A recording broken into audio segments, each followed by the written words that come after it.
Pärnu maantee, kena ilus ilm, päike paistab, rahulik, kiiret pole mitte kuskile.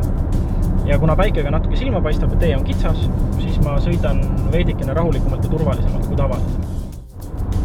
Kuna siin ta sõidab nüüd vaiksemalt, tee äärde seisma ei jää ja meid mööda ei lase, siis nüüd tuleb meil võimalus temast mööda, sest kohe tuleb 2+1 teelõik ja selle kohal me saame taga siis piirkiirusega mööduda. Nüüd siis see kiirendab ja sõidab piirkiirusega, nii et mina temast mööda sõituda ei saa.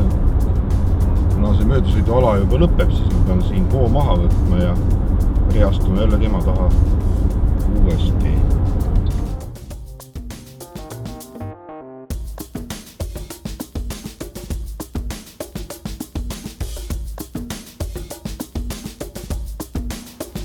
Mulle tundub, et sulle ei meeldinud midagi. Mis siis juhtus?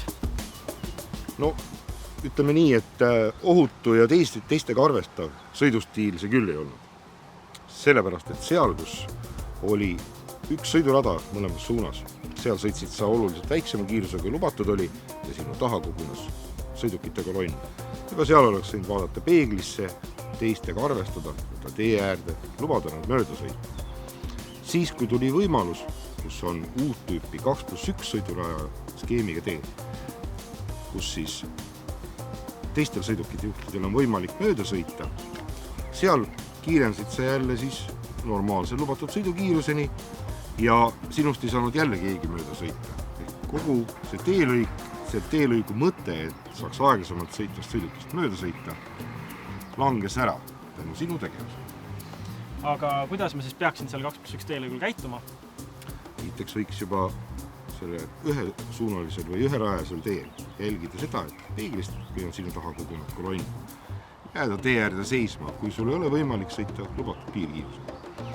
Edasi, 2+1 oleks võinud jätkata täpselt samasuguse kiirusega siis, kui võtta natukene hoob maha, lubada teistel autojuhtidel, kes sinu taga on kogunenud kolonni, mööda sõita ja rahulikult oma sõitu jätkata.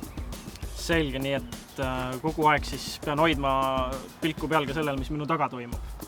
Kogu aeg peab vaatama seda, et sa kedagi teist ei sega ei takista. Selge.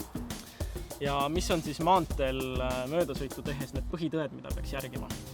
Maanteel sõites ja alustades möödasõitu tuleb alati veenduda, et möödasõidetav ala on täies ulatuses vaba ja enne möödasõidu alustamist tuleb veenduda selles, et keegi ei ole juba sinust möödasõitu alustanud.